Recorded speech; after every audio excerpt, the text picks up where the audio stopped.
Hi, everybody. Thanks for joining us this evening. This is John with Murder by the Book here in Houston. I am the event coordinator here at the store, and I'm so excited tonight to be joined by Craig Johnson and Louanne Stephens. At the moment, their videos are turned off. Hi, everybody. Thanks for joining us this evening. This is John with Murder by the Book here in Houston. I am the event. All right, there we go. Sorry about that. So right now they have their videos turned off. We're really excited. Louanne has read a portion of Craig Johnson's new book, Next to Last Stand. So we're gonna show that video first so you guys can get a taste of the new book before I bring Craig and Louanne out to chat with us. While we are watching the video, if you guys have questions for either author, you can drop those in the comments here. I'll be watching those on YouTube so that way we can get to those. So again, like I said, we're so excited that Louanne has done this. If you've been watching any of Craig's events, you'll know that they have had different cast members from Longmire reading these portions of the book. So I'm going to get this started for us this evening. Late night? Ruby was always the first in, unless I slept at the office, which I seem to do more and more these days. Go away. I made coffee, you grouchy old bear. Okay. I'll leave your mug on my counter to lure you out of your lair. Okay. Get up. It'll get cold. Yes, ma'am. She'd been treating me a lot nicer since giving up on teaching me how to use a computer, something that had severely tested our relationship. Groaning, I rolled up to a sitting position and scrubbed my hands across my face to get some circulation going. Then I gathered my hat from the floor and set it on my head to capture my wayward hair. Doug was gone, having better recuperative powers than I did, and had evidently joined my dispatcher in the main office. I stood, stretched my broken parts that woke up slower than the other ones, and steadied myself in an attempt to start walking toward coffee, the only thing that would save me from the desperation of coma. When I got there, she had already pulled a stool up for me. I stared at it. She sipped from her own mug, peering at me with the ferocious blue eyes over the lip of her drinkware. What? I might fall off. She reached down and petted Dog. You'll have to risk it. I'm not hauling a chair from your office. Just going to be a long lecture? Maybe. I already had one from the Sheridan County Sheriff last night. I thought about it. Maybe it was this morning. Sit. Yes, ma'am. I did as instructed, and then, satisfied I wasn't going to topple over onto her, reached out and took the mug and held it under my face, allowing the steam to help open my eyelids that felt as if somebody had glued them together. At the risk of sounding like an 80s action movie, I think I'm getting a little old for this. She nodded. Surprisingly, among other things, that's the title of today's lecture. I sipped my coffee. Go ahead. You were in Sheridan County? I was. Running and shooting? No, more like detecting and analyzing. Well, that's a relief, and certainly more age appropriate. Nodding, I tried to smile. I don't usually look this good after a night of running and shooting. She continued to study me. You are under the impression that you are looking good this morning? I shrugged, straightening my shirt that looked as if it had been slept in for a week. Questionably representable?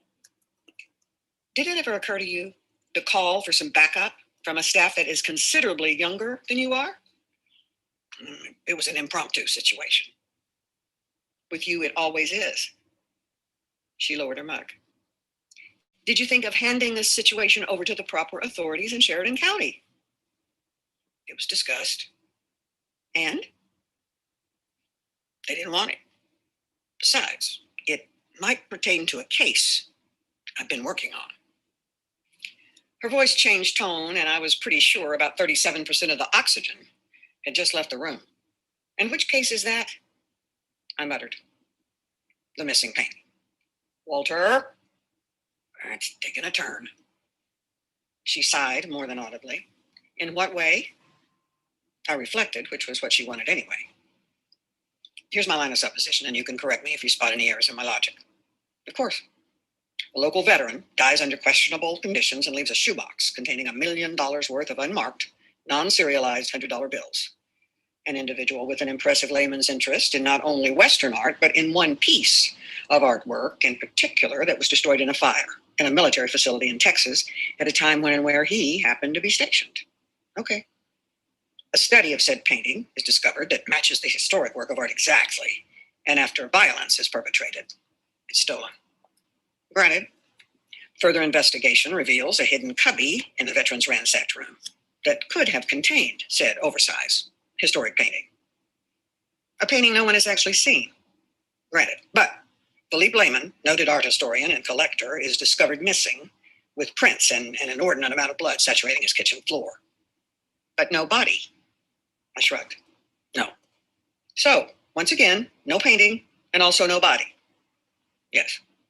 I drained my coffee cup. There's one aspect you may or may not be aware of, and that is there is an ex-KGB arm breaker over in the Sheridan jail by the name of Sergei Bosharov, who might be mixed up in all of this. She looked at me one tick past incredulous. KGB arm breaker? Ex. Well, maybe a head kicker. At least that's why he's in the Sheridan jail. Anyway, my next trip is over there to have a word with him, as long as Carson Brandis and I are still on speaking terms. She set her mug down. Well, before you go, I have something serious to talk about with you. This hasn't been serious. You need to call your daughter. She could call me. That's not how parenting works, and you know it. She studied me. How long has it been? 17 days, 8 hours and 43 minutes. Call your daughter. Okay. My turn to study her. Something else? I'm thinking of retiring. I felt my stomach flip. Don't say that. I just did. I'm going to pretend like you didn't. I set my own mug down. Look, if this is about the computer thing, it's not. Walter, I only have so many years for all this in me. And I need to know if you're going to stand in the next election. Because if you are, well, I'm going to start training a replacement and then retire. I stared at her. And if I'm not, then I'll ride out the rest of your tenure and assist in the transition of whoever comes in to dispatch for the next sheriff. Meaning Caesar Pretoria. Whoever. I really don't care. I'm just not going to leave all this to the next person that comes in to do the job. I've got another year in me, but I can stretch it to 1.5 if I have to. Either way, you're leaving? Yes. You know, not all good things have to come to an end. Yes, they do. It's the nature of all good things. I don't think I want to be here without you. I'm not even sure I can. I leaned in and took her hand. When the whole computer thing was going on, I was sure you were going to quit. I told Katie, and she said to do whatever it took to make you happy. She's a good girl. She waited a polite moment before continuing. So, you're not going to stand? I honestly don't know. I snorted out something that resembled a laugh. I mean, it's not like I haven't been thinking about it myself. And I'm not sure what else I would do. You and I both know that's not a good enough reason to have this job. Yeah, well, I looked at the floor. I go up to the home for assisted living and look at Lucian, and I'm not so sure I can do that. I mean, even working full time, I can barely stay out of Katie's and Lola's hair. I sighed. Not that that's been a problem lately. Her voice took on yet another tone. Why haven't you called her? I need to tell her about Charlie Lee. That was calling her too much, so I stopped. She shook her head at me. All or nothing, huh? Something like that. Tough guy. Not at all.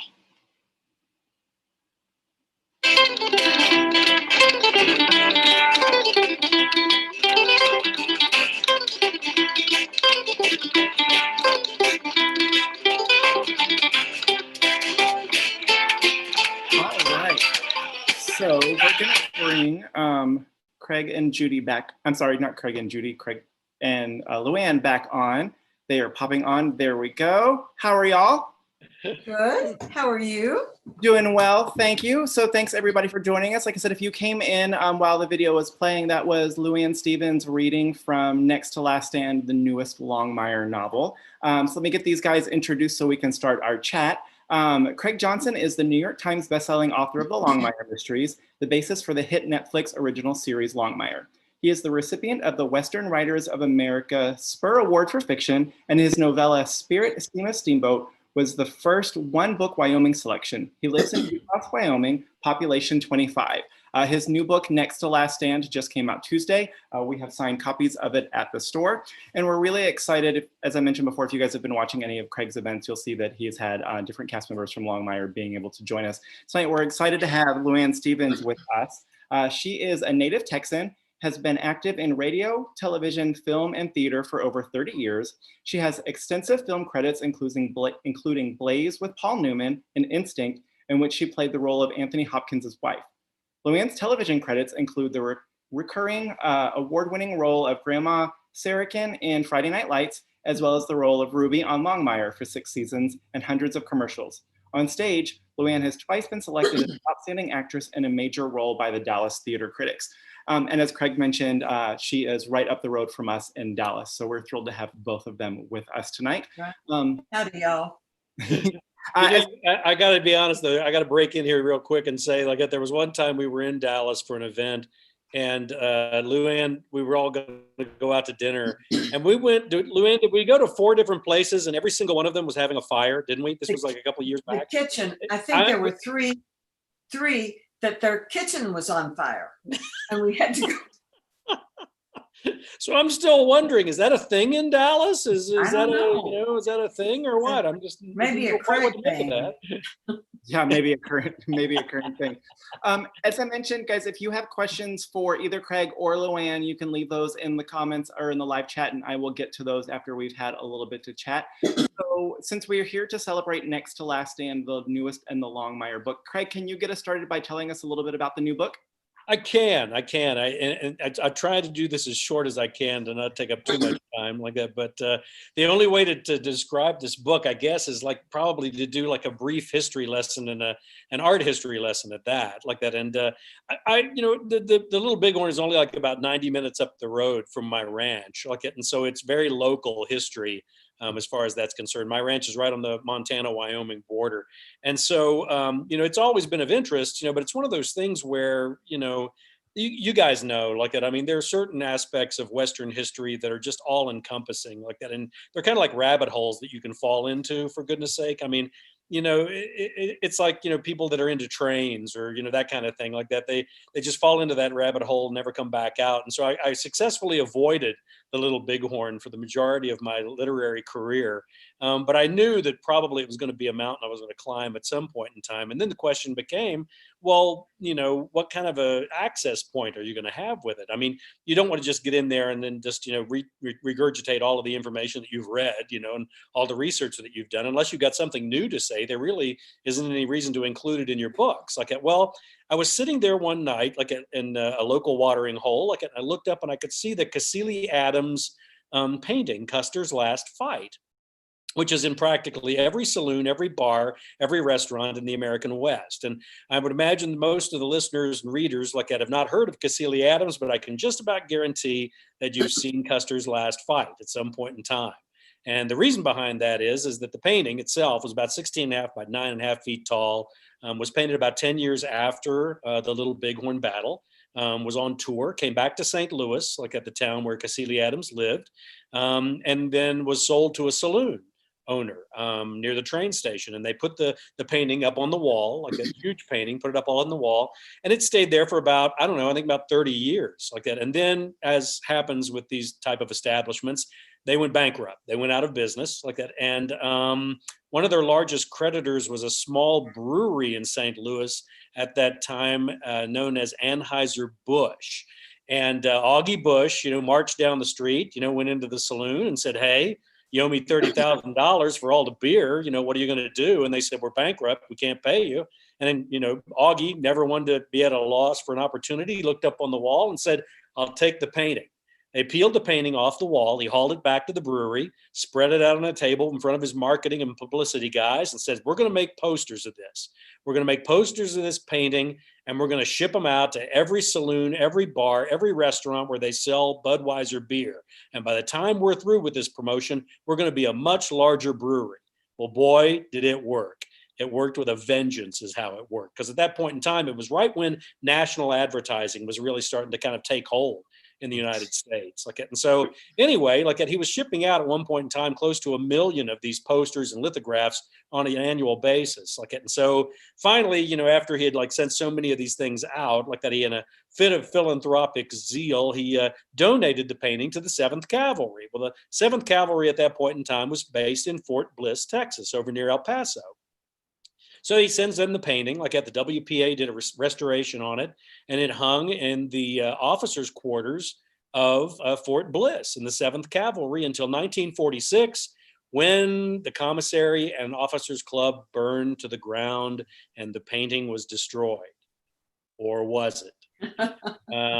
That's kind of like the MacGuffin, I guess, or the prize in this particular book, and sends Walt Longmire off on his first art heist. So I hope you guys enjoy it. And I thought Louanne's reading was absolutely magnificent. I mean, it's so nice that because you get to hear these people do dialogue and scenes and that type of thing, but you don't ever really get to hear them read narrative and do pages of material like that and really get involved and absorbed and just sink into their voices like that. And it was just so wonderful to hear Louanne, not only reading Ruby, but also reading Walt. That was really good. I told Robert earlier this week that, if we ever do get the chance to make a movie or, go back to comprising the roles, I think that we're probably going to make Louanne be Walt. And, he can try out for Ruby, but I don't know if he's got the body for it, but we'll see if it works out or not. So We'll have to get a longer vest for him. Absolutely. So that's actually the perfect segue into my first question for Louanne. Louanne, I wanted to know, what kind of preparation did you do to read something like a piece of fiction versus kind of reading dialogue in a TV series? You mean when I did this reading? Yes, ma'am. Well, I was one of the people I've never done an audiobook. So I was nervous about it. And now to me, the reading that we just heard sounded kind of choppy. Did it to you? Or was it just my computer? It could potentially just be the internet connections of me playing. Okay, because it sounded kind of like this to me. But anyway, I immediately said, yes, I'll do it, but I can't do, it was like 5 or 6 pages and it wasn't written in dialogue form. Mm-hmm. So I did quite a bit of work.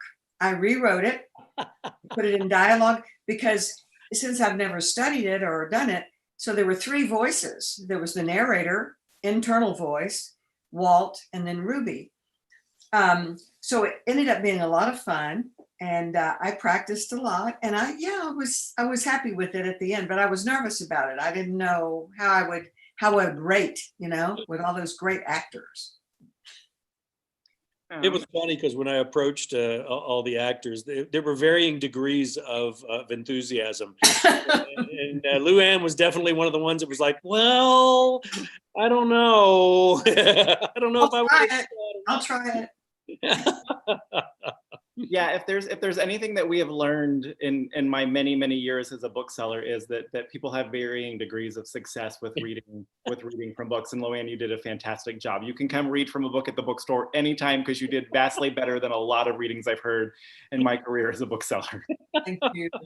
I was pleased with it. I really was. I felt like, and I couldn't hear it in this on the computer when I was listening to it, but I really felt some emotion between the 2 characters when I was doing it. It felt like Walt was really there, and I thought that it sort of came through, especially at the end when they have that little sweet part. But anyway, no one's out there that can really tell me no, because they can't really interact with me. Raise your hands, everybody, if you thought I was great. Oh, yes, over there. Thank you so much, everybody. Well, KW in the comments says that they love the way that you say Walter. It makes them want to pay more attention. So there's some good feedback. There aren't too many things that scare Walt Longmire, but most assuredly, like that Ruby is the one thing that scares Walt Longmire. One of my favorite lines in the show, and I don't know why this popped in, that I got to say, he yells from his office, "Ruby, how many vacation days I got?" And she says, "All of them." Because he's never been on vacation. Never.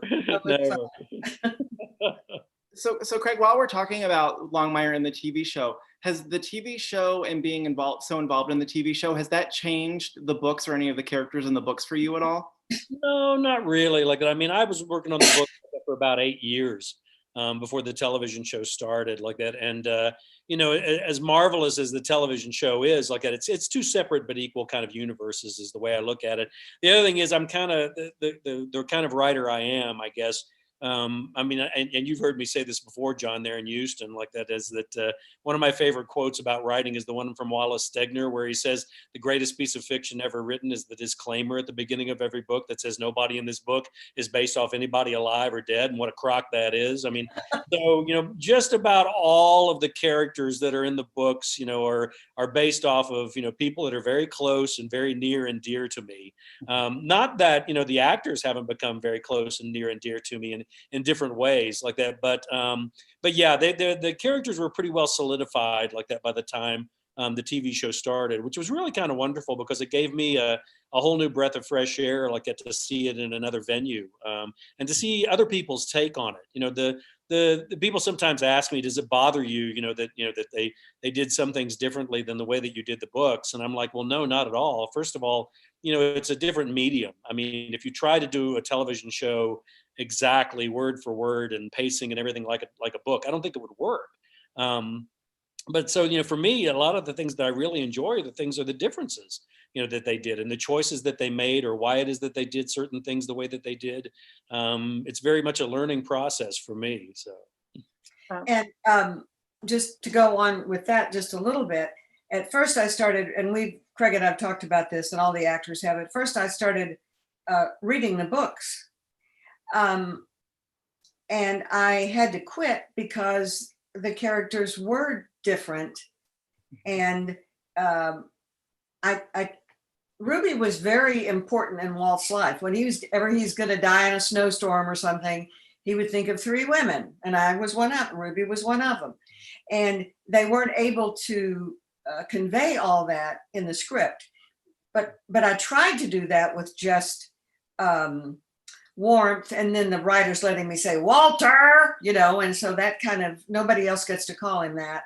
So we did have a special relationship. But the books, I'm reading, you know, finishing them all now, but during it I had to stop after I read the one you told me to read, Craig, you know, to start with, the one that Ruby kind of sets her character. Mm-hmm. And then when I found out that Lucian and Ruby may have had an affair, woo, well.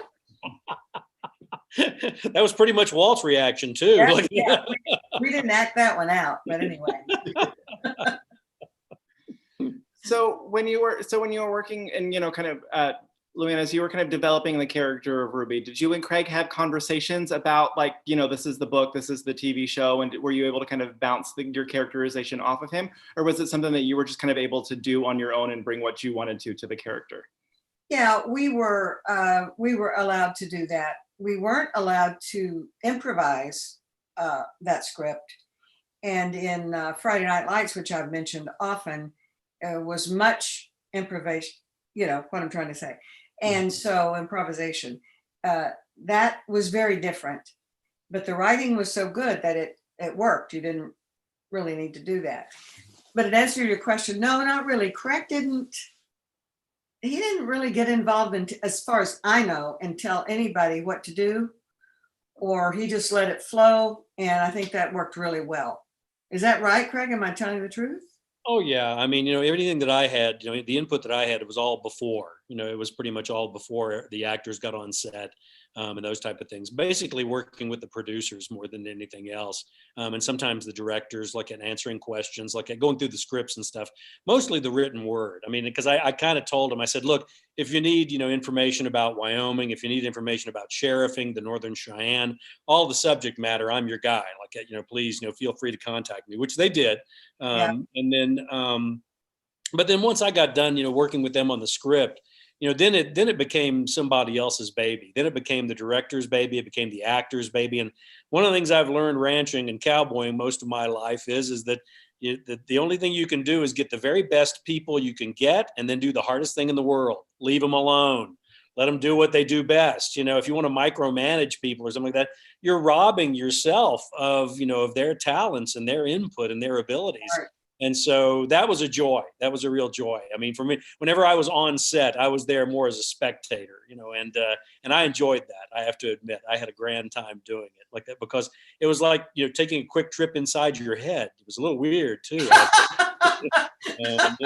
Inside your head would be very, and it didn't just stop with the characters. It was also like, the sets and the vehicles and everything like that. It just was a little like that. Judy made fun of me one time because I walked into the sheriff's office and she's like, "You're kind of weirded out, aren't you, right now?" And I'm like, yeah, pretty much. Okay, so. You did have input, I know, in selecting Rob. I don't know about the other actors, but you might tell that story. I know you've told it a bunch, but it's such a good one. Yeah, they sent me the DVDs of a lot of the auditions, and they were interesting. They were very, very interesting like that, because I got to see a lot of the people who didn't get the roles like that. Some really big names, like really wonderful actors and actresses, but they just weren't exactly what it was that the producers were looking for. And these producers, like and casting directors, are kind of like world renowned in their abilities to do something that's not predictable. I mean, they could have very easily cast this whole show with all the same people that you see all the time. And, we were fortunate like that, because they were going to try and do something different, something that would allow these characters to breathe openly like that, without having an entire cadre of back characters, that they were going to be carrying with, the actors would be carrying with them. And so, I think the one you're talking about is the one where Robert did the audition, and in the audition, he's basically doing a death notification of death. And it's the worst job in law enforcement, because basically what you're doing is going to a stranger's home and telling them that their loved one is never going to be back again. And, Walt's never, met this woman. He's never been in her home before. And Robert was the only one who took off his hat. And I wrote the producers immediately, and I said, "That's Walt, because boy, his mom taught him basic decency. We don't have to start all from scratch like that." And, and then Ruby could take it from there. So. Yeah, that's right. I'll straighten you out. That's a great story though. I like that. So I've got a lot of comments in the chat about just how close the cast of the show was. So Mary says that, it looks like everybody seemed to have a really wonderful working relationship. How long did it take for all of you to feel comfortable working together and kind of generate that kind of camaraderie? It was pretty instant because of Rob. Rob is, well, I don't know if this is a true story, but I heard, there's not anybody really listening to this, is there? Can I just kind of... No, we're just here alone. Don't worry. Gossip. I heard that somebody asked Greer, the producer, the executive producer, once, "How come you didn't cast anybody in LA?" And I heard that she said, "I couldn't find anybody humble enough." And that's kind of what Rob is like. We spoke to all the extras, the stand-in was his buddy. It just comes from the top like that. And then they must have also cast people that were just nice people, because we just had a ball. Adam Bartley and I'm telling so many secrets, but nobody's watching. I just see John and Craig. So it's just us. It's just us. Just us, I'll just tell you. A lot of the time, Adam and I were sort of like props in there in the office when a lot's going on, you know, a lot of serious stuff with the sheriffs. And he and I are walking back and forth to each other's desks, giving important pieces of paper to each other. But we were playing hangman.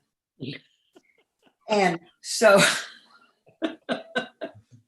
we had so much fun doing that. And then Katie was always so much fun, and everybody, you know. And the other thing, having the Longmire days every year has really solidified the friendships.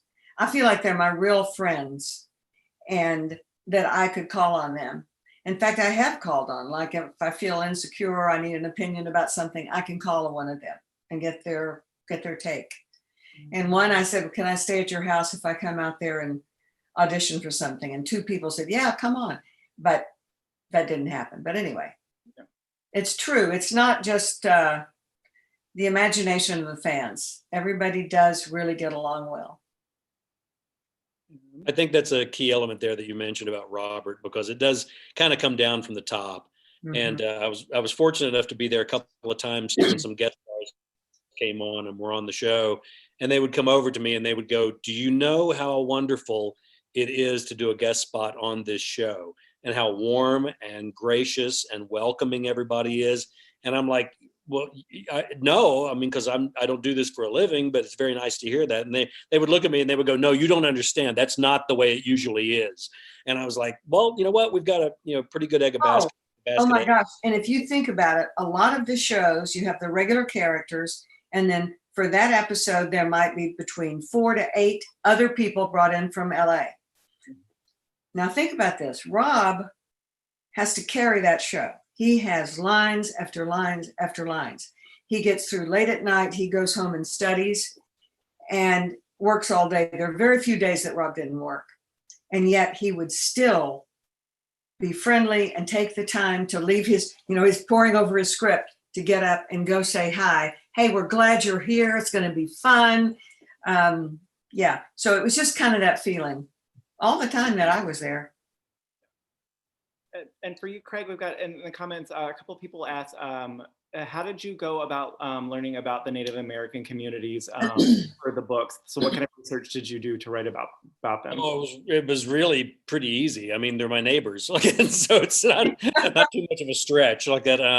That actually, what's interesting also is that the visual part of the reading that you just saw, my good friend Marcus Red Thunder, he helped me put those together. Like it was, I think, I helped him. Like he did the majority of the work. Like he's got his own production company, Red Thunder Productions, like it, and does a magnificent job. Like that, but yeah, it's once again, it's the same story. Like that. I mean, just about all of the native characters in my books are all based of friends of mine, up on the Northern Cheyenne, the Crow Reservation.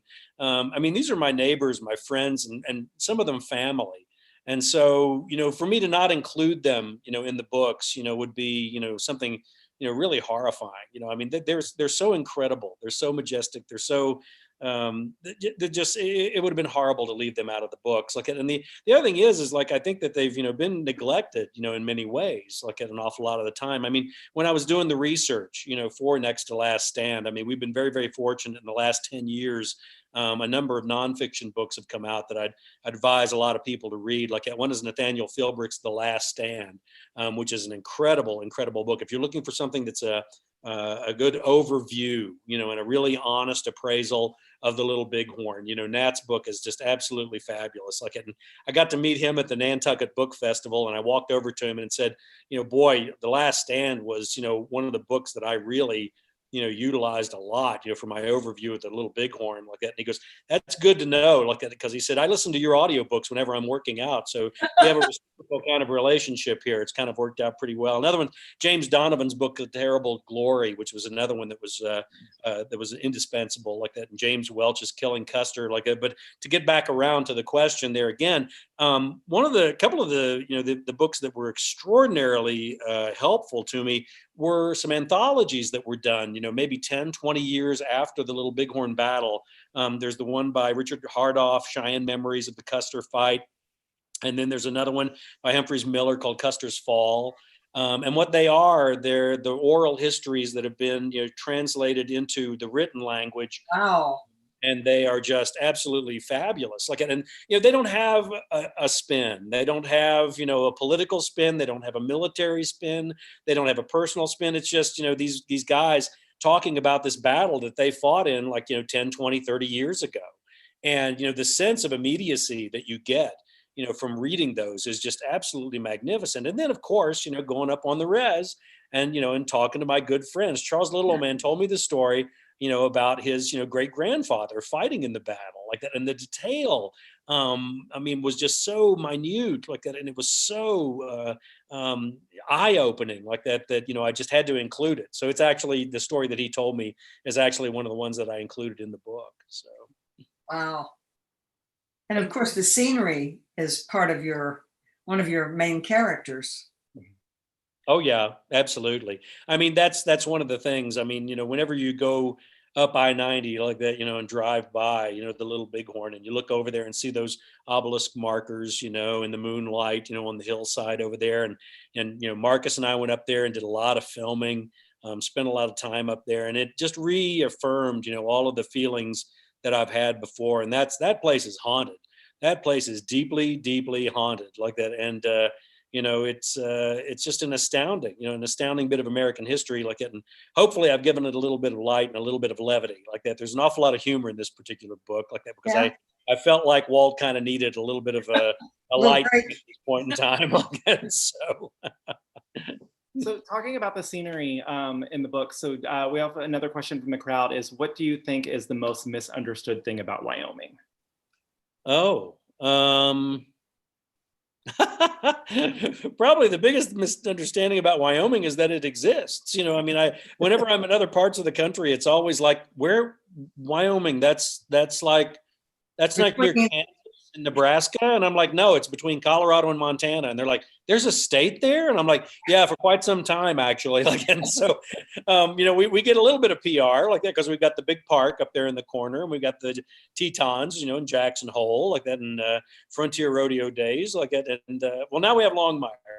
Kind of push the idea a little bit, but you got to keep in mind that there are only 500,000 people in the whole state of Wyoming, and Absaroka County, the fictitious county is the least populated county. That's roughly the size of like New Hampshire or Vermont or something like that. And so that's probably the biggest thing. And then whenever I go overseas, it gets even worse like that, because then they really don't have a good strong idea of where Wyoming is like that. But I don't know, that can be kind of freeing too. It allows me a lot of freedom like that to interpret Wyoming as I see fit. I could add a little bit to that because I'd only been to the park and to Jackson Hole, and Buffalo is absolutely, sometime I want to go there when it's not Longmire days because I don't have time to really do what I want to do. It is so charming and so fantastic.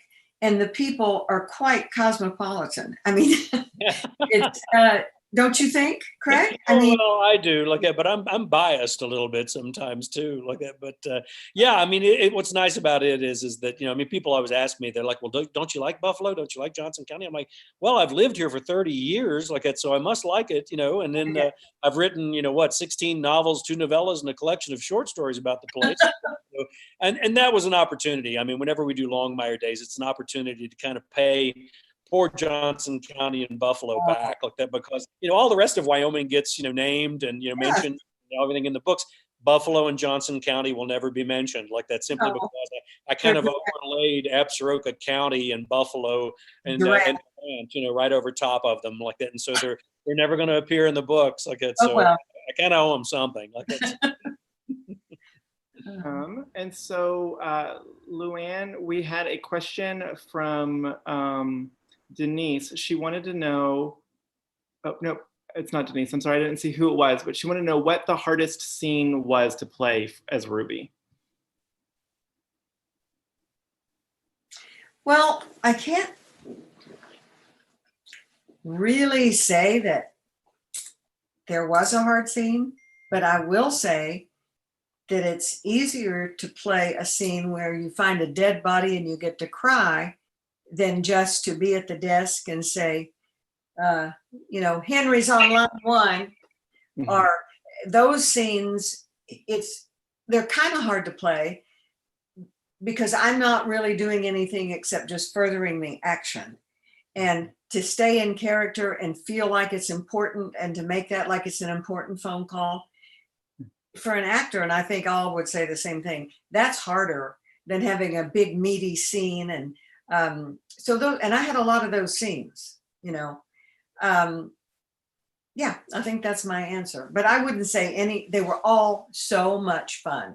I mean, I want it back. And after I read this book, I thought, now this would be very good Longmire movie to show a different, you know, little face of Walt. And anyway, just throwing that out there. So Craig, Sherry wants to know, she said she was worried about the idea of Ruby and Walt taking retirement with this new book. Does that mean you have an end in mind for the series? And she says, please say no, that you don't have an end in mind. Yes, please say no, Craig. Well, I do, but I hope to not do it until like 30 years from now. That's the big thing. Like you know, I mean, you're probably more knowledgeable about this than I am, John, like that. But it's just, you know, for me, like whenever I see a series of books and I really enjoy a series of books, I always hope that, you know, that the author will do something like C.M. Forrester did, like that, you know, with the Horatio Hornblower. You know, he did a short story like that took place, you know, like 20 years after, you know, the adventures, you know, that the Admiral had. Or, you know, or 20 years after, like that, the way Dumas did, you know, with the Three Musketeers. And I see myself, you know, writing something that's like, you know, far flung in the future after Walt's already retired and it's all been down the road and all of this like that. But, you know, I'm still enjoying writing the books. There were a lot of people that were concerned, like over the title of the book. It kind of scared some folks and they thought that maybe it was that I was going to, you know, end the series or something like that. But no, I really enjoy writing this series. You know, for me, this series is my lifeblood. You know, and these characters, I've barely scratched the surface, you know, of who they are like that. And I had some very angry readers, you know, writing me, and they were upset that Ruby was even remotely thinking about retiring like that. And I said, well, now you do know that the books are written in a cyclical manner like that, so that it takes 4 books to get through 1 year, you know, of the characters' lives, you know. So even if Ruby did retire, you probably got another 8 books, you know, with Ruby in them like that before that's ever going to happen, you know. And then, you know, with her and Barrett, I thought that was a nice, you know, kind of a combination like that, to have her, you know, and have Barrett learning, you know, how to do the job, you know, from Ruby. It was a nice admixture to have the two of them working together. I have a question for you, Craig. I didn't know that about this, you know, the cycle nature until we did this Longmire Days virtual days, because I couldn't figure out how old. And then I realized you explained that you do the seasons. And so how old is Walt in this book? That's a really good question. And I wish I knew the answer, but okay, you don't know. Okay. So I just wondered. All right. Yeah. I mean, you know, I guess, you know, and, you know, he's a Vietnam vet, so he has to be of a certain age like that. But the thing is like, you know, with 16 books under my belt, Walt's only like, you know, what, four years older than when we first met him. Right. So every once in a while, one of the reviewers, you know, will take me to task like that and say, I'd like to know how someone as old as Walt Longmire could ever possibly, you know. I'm like, yeah, well, you're messing up the math there a little bit. You need to go back like that and think about it, you know, because he's only 4 years older than when we first met him like that. And I do like to put in some indications though that he is getting to be a little bit older. I love the part where, you know, Ruby is like, well, you know, so you were shooting and running? And he's like, no, I was, you know, investigating and studying. And she's like, well, that's certainly more age appropriate. Well, and it's such a staple of the mystery genre that your heroes, you know, like Spencer didn't age in real time, you know, and like Connolly's taken Bosch and like kind of fudged the timeline. It's such a staple of the genre that these characters, just because it's been a year between books for us, doesn't mean it's been a year. Right. Absolutely. And that was one of the main reasons why it is that a couple of different reasons. I mean, Tony Hillerman was the one that taught me that trick. He said, you know, if you do that like that, he says, then you've got a little bit more of a sense of continuity also like that. Because I mean, whenever I'm reading, you know, an author's books that I really enjoy and they skip a year, you know, or I'm only getting to see that character only like, you know, for what, 2 weeks out of their year I'm like, well, what about the rest of the year? Come on, let's hear about the rest of it, like that. And so for me, like that, it became an opportunity to give the stories a little bit more resonance. So if something happens in one book, it still carries through, into the next book, which for me is, kind of enjoyable, to kind of keep track of those things. It's good for me as a writer, and hopefully good for the reader too. You're so darn good. You really are. I finished the book today. Oh, bless your heart. I also love that line that you've got in the reading there, where she says, where he says, "You can call me," and she looks at him and you go, "That's not the way parenting works. You know it." Yeah, she gets to talk to him like we talked about before. I think Ruby's maybe 15, 20 years older than he is, 15 maybe, and she's taught him in Bible school and Sunday school, and she knows it's a small town, so she's certainly not intimidated by him. Not at all. Yeah, You'll straighten him out every single time. straighten him out. So Christelle asks Craig, which one of your loved ones inspired you to create the character of Ruby? Oh, that was my mother. That was my mother. That's one of the strong suits with bless you, with Ruby's character, and it was with my mother too. A really strong moral streak, of what is right and what is wrong, and what you do and what you don't do.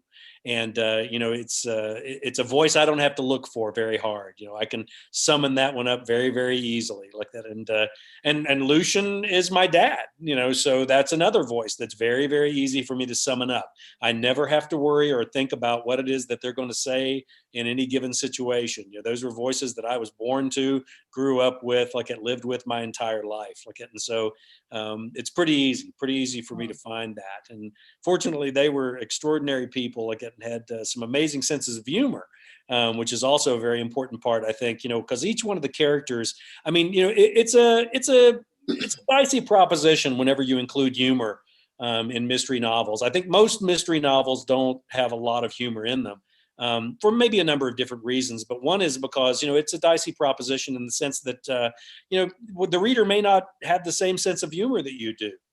It's a very personal thing, like that. And so they may find your humor crass or boring or offensive or all of these things, but it's just too much of an opportunity. I think you really have to give the characters a sense of humor, because it differentiates their voices. It differentiates them, in so many ways, like that. And, for me, it's important, for them to have that, like that. And, and Ruby has a very distinct, sense of humor. She's got a very sly, dry sense of humor, like that. And that's one of the weapons she uses, in that office to kind of keep everybody in line. Fun. So Craig, I read in an interview, you talk about how when you're writing the series, you're trying to write, and we talked a little bit about this, about, kind of the research you did into Native American culture. You said that you're really trying to write socially responsible crime fiction. Can you talk a little bit about that? Well, for me, the big thing is that, anytime you're going to try and write a novel, that's an endeavor. That's a true endeavor. That's going to be about a year of your life, that you're going to be putting into that work. And it better have enough there to hold your attention. I can't imagine anything worse than getting about halfway through a novel and then losing interest in it, and not wanting to finish like that, because, you need to have extra, you need to have enough to get you through that first draft, the second draft, the third draft, the copy edited draft, everything like that, and so you need more than enough energy like that to be able to pull that book together. And, for me, I've learned a long time ago, that one of the strongest motivations I have is dissatisfaction, a social dissatisfaction or a sense of injustice. If I sense something is not right, if I sense that something is not fair, then that's the burr under my saddle blanket. That's the one thing that'll keep me going longer than anything else will, like that, because it just annoys me, and I'm going to keep at it like that. And I like to think also that people read the books for numerous reasons. Like that, there are going to be people that are going to pick my books up, at the checkout line at the grocery store, like that, and then there are other people that are going to pick up the books, by making an effort, going to a wonderful, independent bookstore like Murder by the Book, like that, and going in and asking knowledgeable booksellers, hey, I like reading Westerns. I like reading mysteries. Like, who's a good author for me? And then hopefully, John will pick the, Next Last Stand Up, and hand that to a reader like that and say, yeah, well, maybe this one, you maybe have to take a look at this one. So you're trying to utilize as many aspects of the books as you possibly can. So you're trying to, they're Westerns, they're mysteries, but they're also literary, like that. They're also humorous. There's also a lot of history involved with the books. And then, there's a lot of social commentary that goes along with it too, like that, because you want to have something to say. There's supposed to be a message in that book, something that you're trying to get across, something you're trying to convey, to the reader like that. And I'm not, saying that, that it should be, a nonstop lecture, for 330 pages like that. But I do think that there should be a subtext of a social meaning like that you're trying to get across too. Or else, you might just get bored with that book. And, if I get bored with it, the readers are going to get bored with it. And I don't want that to happen. That must have been the most fun, interesting research. What you read and how fun that was and how interesting to read all that. It was like, and I got to admit that, the up until, here, like about, 10, 20, 30 years ago, there were a lot of books written about Custer and the Little Bighorn. And I got to tell you, a lot of them are really bad. Don't go out there and just pick up any one of them like that and think that they're going to be good like that, because a lot of them kind of suffer, from the polishing that Libby Custer did. Custer's widow, Libby, made a major campaign to make Custer, a hero, to youth in America and all of this. And it was about that time, that national publications, at national, marketing and all that kind of stuff was kind of happening.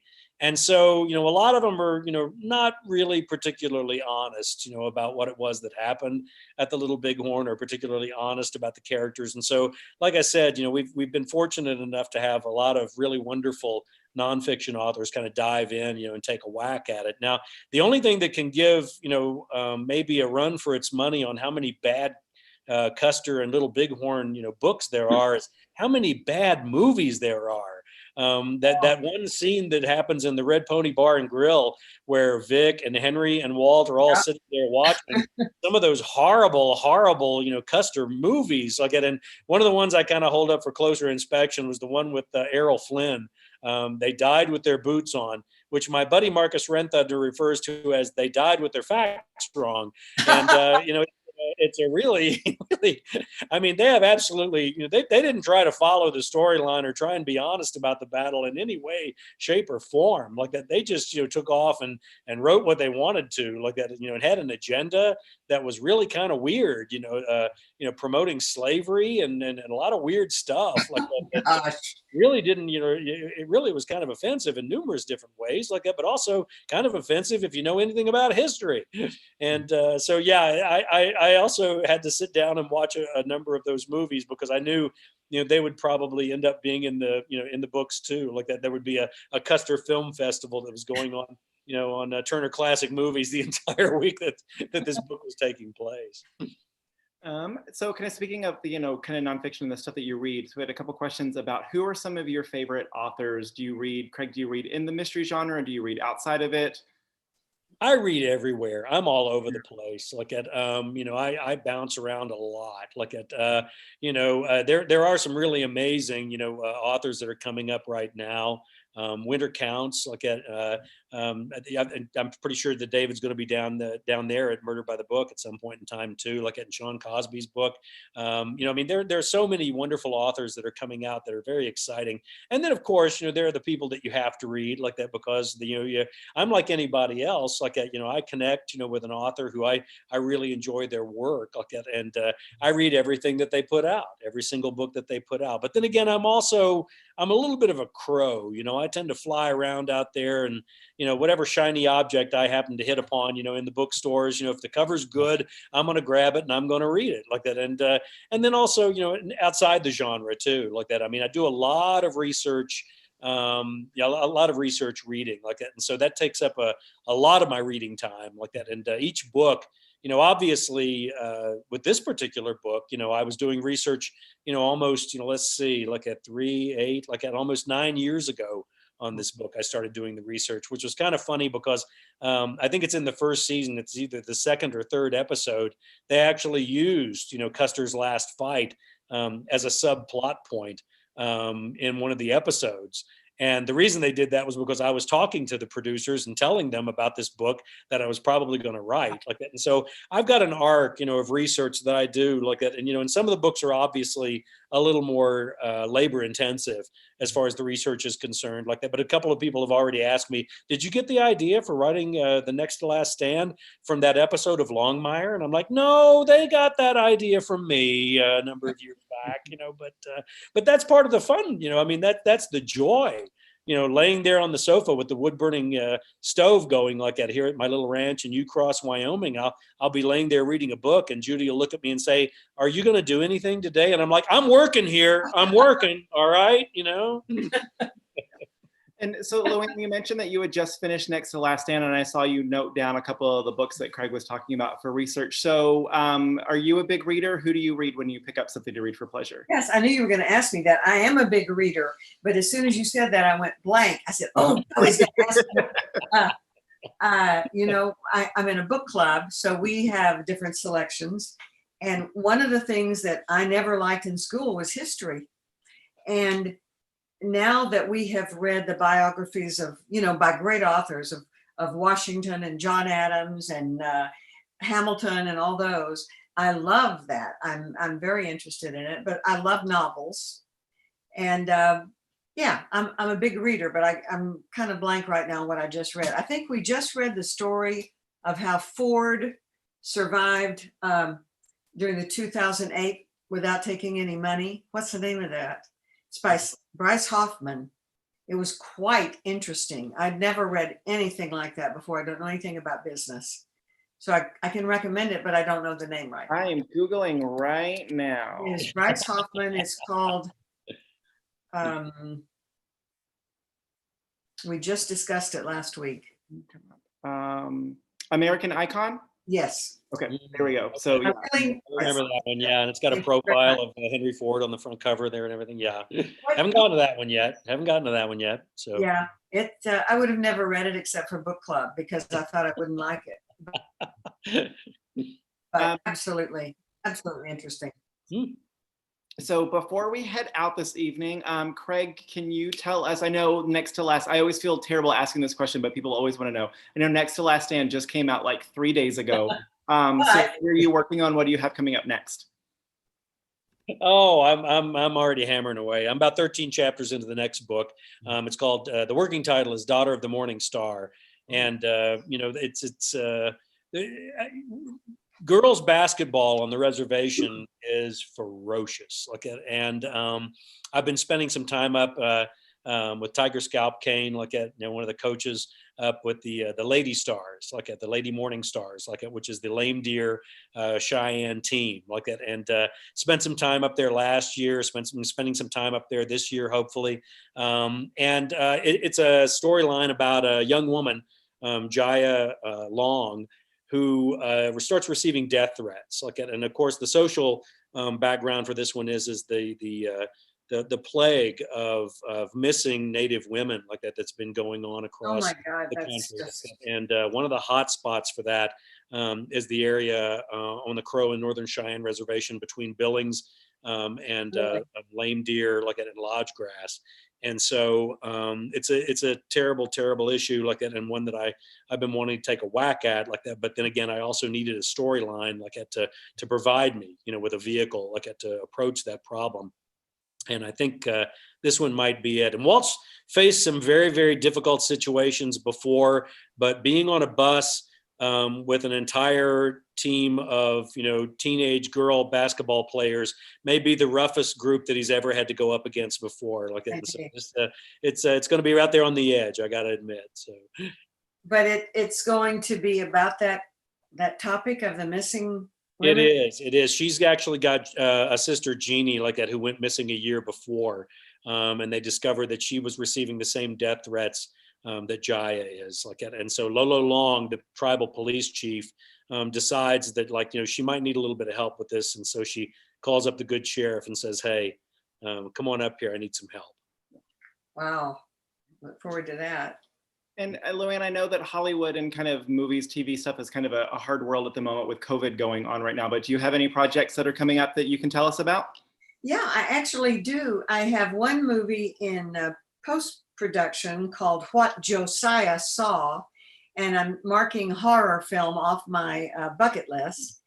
Now, I'm not in it long, but I'm a 200-year-old gypsy Romanian fortune teller. And I speak in Romanian. Este drago, este drago. And so that's really fun. And Nick Stahl is the guy, the star. And the funniest part was I give him this tea that hypnotizes him, and he gets all weird. And he has he thinks he sees her, this gypsy, between his legs. Well, I have to act that out, his illusion. So that was pretty funny. There's a move in closer to the crotch, move in closer to the crotch. But it was all funny, but so that was weird. And then the movie I was working on when production shut down is called Vengeance. And BJ Novak from The Office, whom I never met, I didn't even know who he was, is adorable. He wrote it, he's directing it, and he's starring in it. And we are a quirky Texas family. He's a New York Jew. And the two have a very interesting, fun activity together. And he just texted the other day, we had to quit with 1 week where we had a scene in a Whataburger, all of us in a Whataburger. Cars explode and I don't know what all happens. But he texted that we are going to finish that this fall and I don't know if you've seen, I'm sure you haven't, there's 93-page list of protocols that the production companies have to comply with in order to shoot. I don't know how the smaller movies are going to make it, but they're very stringent. So I'm excited about that. I get to go back and get on my blonde wig and talk real Texas like this, like old dad like this. So that'll be fun. Awesome. Well, thank you both for joining us this evening. Just to recap, if you guys came in late, we've been talking with Louanne Stephens, who played Ruby on Longmire, and Craig Johnson, who is the author of the Longmire novels. The newest, Next to Last Stand, just came out this week. We have signed copies at Murder by the Book. Just a quick store update. We are currently doing curbside pickup Monday through Saturday from 10 to 6. We are available for appointment shopping on Fridays and Saturdays from 10 to 6. We understand not everybody's comfortable coming in the store yet, so we're reachable by phone. You can visit us at murderbooks.com. We've got the whole Longmire series in. If you guys learned about us and didn't know about us before, if you're in the Houston area, we see Craig almost every book. It's great to still be able to see people this way, but it's hard to not be able to actually get to see people in person and have that experience in the store, which we definitely miss. So Louanne and Craig, thank you so much for joining us this evening. I met you. Oh, absolutely. Our pleasure. I'm still I'm in remission, from not having one of those good long neck Lone Star beers. I got to admit, it's a hardship. Love you, Craig. Thank you, Louanne. Thank you, John. I appreciate it. It was good to see you. Bye. Bye.